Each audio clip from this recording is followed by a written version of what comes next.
हे दोस्तों, कैसे हैं आप। उम्मीद करता हूँ आप अच्छे होंगे। मैं हूँ विनोद राज, स्वागत है ट्रिकी हिंदी साहित्य चैनल में।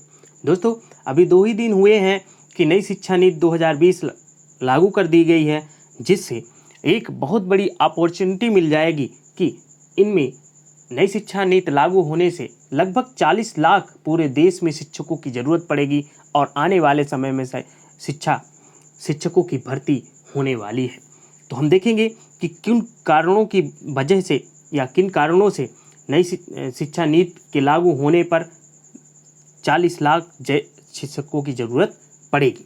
उससे पहले यदि आप मेरे चैनल को सब्सक्राइब ना किया हो तो सब्सक्राइब कर दें, बेल आइकन प्रेस करें जिससे नोटिफिकेशन मिलता रहे, लाइक करें, कमेंट्स करें और ज़्यादा से ज़्यादा इस खबर को शेयर करें। तो देखेंगे कि देश में सभी शिक्षा के नए स्वरूप के लिए 40 लाख शिक्षकों की और ज़रूरत होगी, यानी कि लगभग 40 लाख पूरे देश में शिक्षकों की ज़रूरत पड़ेगी। तो देश में अभी स्कूल और कॉलेज के 35 करोड़ छात्रों के लिए 1.8 करोड़ शिक्षक हैं, यानी 35 करोड़ प्रतिवर्ष छात्र पढ़ते हैं, जिनके लिए केवल 1 करोड़ ही लगभग 1.8 करोड़ शिक्षक हैं। तो देखते हैं पूरा खबर। नई शिक्षा नीति प्रभावी तरीके से अमल और वांछित नतीजे हासिल करने के लिए बड़े पैमाने पर शिक्षकों की जरूरत पड़ेगी। नीति में इसका कोई जिक्र नहीं है कितने शिक्षक और चाहिए होंगे। हालांकि नीति पर चर्चाओं में शामिल रहे कुछ अधिकारियों के अनुसार शिक्षकों की मौजूदा संख्या में कम से कम 40% का इजाफा करना होगा। अभी देश भर में स्कूल और उच्च शिक्षा के 35 करोड़ छात्रों के लिए करीब 1.8 करोड़ शिक्षक हैं। ऐसे में नई नीति के लिए कम से कम 40 लाख नए शिक्षकों की जरूरत होगी।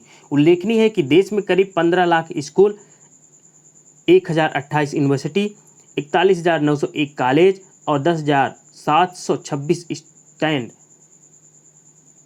आलोन संस्थान हैं। अब देखते हैं किन वजह से। पहला जो वजह है कि छठी कक्षा में व्यावसायिक शिक्षा देने से क्या मायने।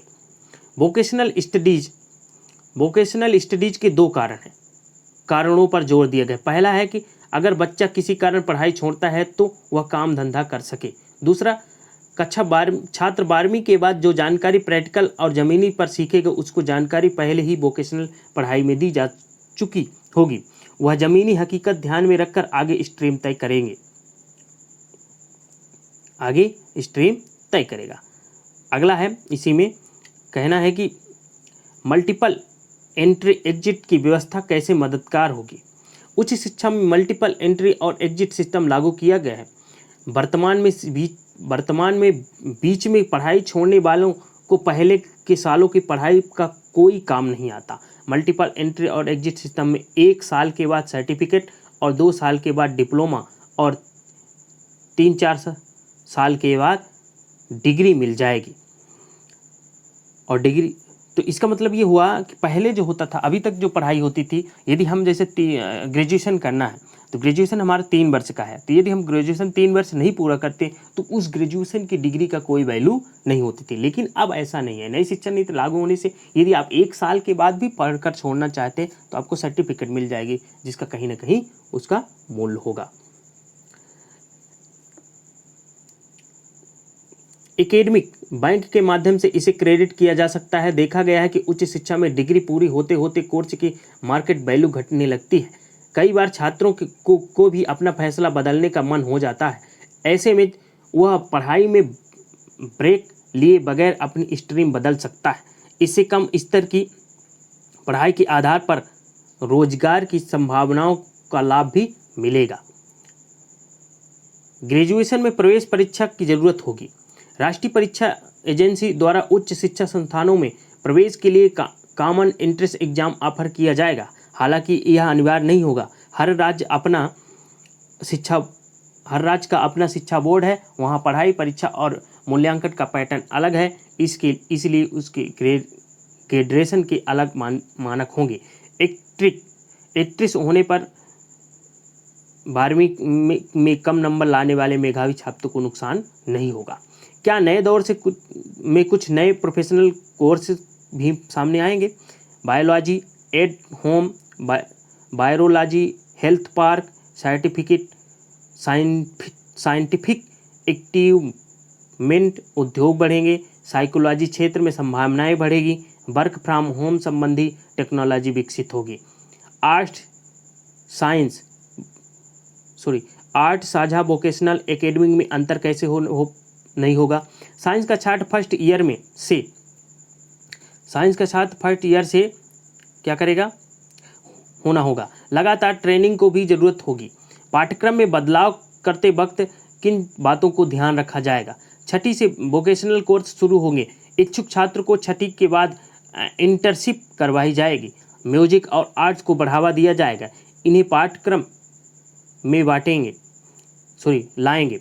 अब तक वोकेशनल कोर सब्जेक्ट से अलग थे, अब ये पढ़ाई का हिस्सा होंगे। मुख्य सब्जेक्ट के साथ इन्हें पढ़ाने टीचर को अपलोड होते रहना होगा।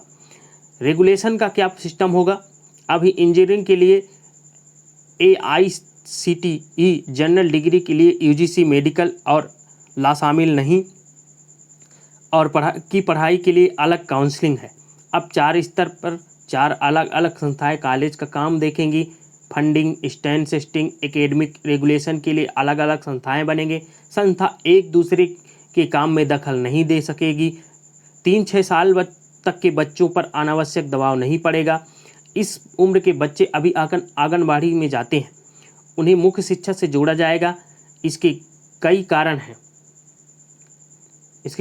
बच्चों की तेजी से सीखने की उम्र 6 साल तक होती है। इस उम्र में बच्चे को सीखेंगे, ताउम्र याद रहेंगे। उन्हें खेलकूद के जरिए अच्छी बातें सिखाई जाएंगी। सिखाने का तरीका ऐसा होगा कि वे बंधा महसूस न करें। भविष्य में जिन विषयों का महत्व बढ़ेगा उसमें भारत जैसे आगे रहेगा। भविष्य में मांग के आधार पर पाठ्यक्रमों को दोबारा तैयार करने पर जोर दिया जाएगा। नीति दस्तावेज के अनुसार तेजी से महत्वपूर्ण बढ़ रहे artificial intelligence, 3D machining, big data, animation, machine learning और अन्य क्षेत्रों में पेशेवर तैयार करने में भारत का अग्रणी रहना चाहिए। वे विषय अंडर ग्रेजुएट एजुकेशन में शामिल किए जाएंगे। इसके अलावा पूरी शिक्षा, स्कूली शिक्षा के दौरान गणित और कंप्यूटेशन या थिंकिंग पर फोकस रहेगा। गणित और कंप्यूटर पर ज़्यादा जोर दिया जाएगा। कोडिंग को छठी से शुरू किया जाएगा। तो ये रहा कुछ बदलाव, और इन सब के लिए स्वाभाविक है टीचरों की ज़रूरत पड़ेगी, क्योंकि कुछ नए कोर्स जारी होंगे और नए कोर्स के तहत टीचर को ज़रूरत पड़ेगी ही, क्योंकि पुराने टीचर इन सबको से वाकिफ़ नहीं है, और यदि उनको पढ़ाना है तो इन सबसे पहले उनको सीखना पड़ेगा। और जो एक भारत जैसे कम कंप्यूटरीकृत देश में पुराने शिक्षकों को कंप्यूटरीकृत सीखना एक मुश्किल का सामना है, और जो कि बहुत बड़ा एक विषय है, और ये सामने उभर करके इस नई शिक्षा से आएगा। इसी तरह जो भी खबर आएगी नई हम लेकर आते रहेंगे। यदि आप मेरे चैनल से को सब्सक्राइब न किए हों तो सब्सक्राइब कर दें, बेल आइकन प्रेस कर दें, जिससे नोटिफिकेशन मिलता रहे, और लाइक करें, कमेंट्स करें, और ज़्यादा से ज़्यादा इस खबर को शेयर करें, जिससे लोग इस खबर से वाकिफ़ हो जाएं। और अपना ख्याल रखिए, स्वस्थ रहिए। इसी तरह मिलते हैं नेक्स्ट वीडियो में, तब तक के लिए धन्यवाद।